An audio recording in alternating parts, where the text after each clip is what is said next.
Hello, नमस्कार. आज मी केळफुलाची भाजी बनवणार आहे. आणि हे केळफूल आहे हे आमच्या झाडाला आलेलं आहे. तर केळफुलाचे कसं साफ करायचं हे तर सगळ्यांनाच माहीत आहे. आणि नसेल तर तुम्ही कमेंट करा, मी पुढच्या व्हिडिओमध्ये मी तुम्हाला दाखवेन.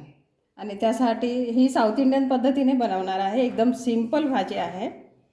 आणि त्यासाठी लागणारं म्हणजे साहित्य: कांदा, ओल्या नारळाचा किस, हिरवी मिरची, कढीपत्ता आणि थोडी कोथिंबीर आणि मोहरी, तेल आणि मीठ एवढ्याच यामध्येच बनणार आहे ही भाजी. चला, आता गॅसवर कढई ठेवलेली आहे आणि मी त्यामध्ये तेल टाकत आहे. चला, आता तेल गरम झालेलं आहे. मी त्यामध्ये थोडीशी मोहरी घालते. अजून बऱ्याच पद्धती या भाजीच्या मी त्या तुम्हाला दाखवणार आहे एक एक.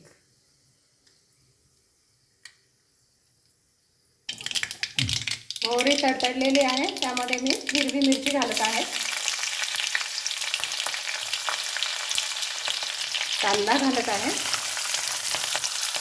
कढीपत्त्याची पानं घालत आहे,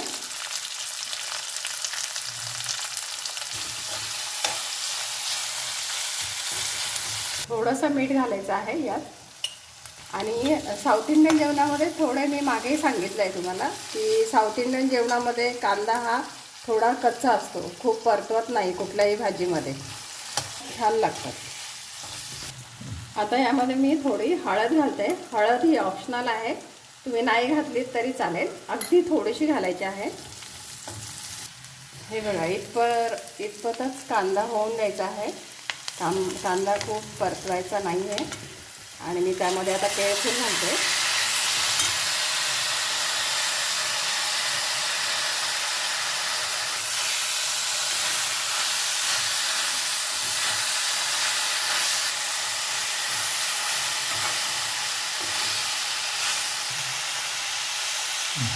आता यामध्ये मी अजून थोडंसं मीठ घालत आहे, कारण अगोदर थोडंसं घातलेलं आहे.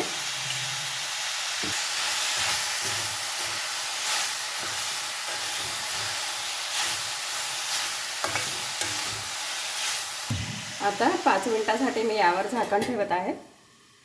चला, आपण आता झाकण उघडूया आणि भाजी शिजली आहे का बघूया. भाजी मस्त शिजलेली आहे. ही खूप जास्त पण नाही शिजवायची आहे. आणि त्यामध्ये आता आपण ओलं नारळ घालणार आहोत.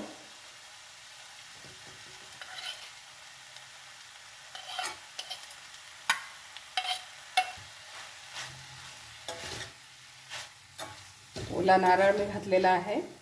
आणि भाजीला 1 मिनिटभरच गॅसवर ठेवायचे आहे.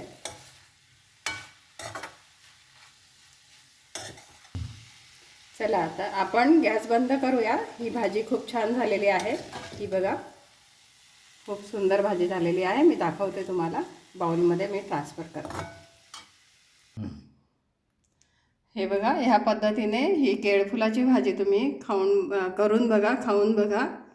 आणि यामध्ये जास्त मसाले वगैरे टाकायचे नाही आहे. ती नॅचरल भाजी आहे. हिला ह्या पद्धतीनेच बनवून खायचं आहे. ती सिंपल लागली तरी चालेल आपल्याला. खूप मसाले वगैरे ह्या भाजीमध्ये टाकायचे नाही आहे. कारण मसाले जर टाकले तर त्याचा मूळ जो स्वाद असतो भाजीचा तो आपल्याला मिळत नाही, फक्त मसाल्यांचा स्वाद लागतो. म्हणून तुम्ही ह्या पद्धतीने भाजी करून बघा आणि खाऊन बघा. आणि मला कमेंट्समध्ये सांगा. पुढच्या वेळेस मी वेगळ्या पद्धतीने ही भाजी तुम्हाला करून दाखवेन. आणि बरंच काही बनतं ह्याच्यापासून मी दाखवेन तुम्हाला. धन्यवाद.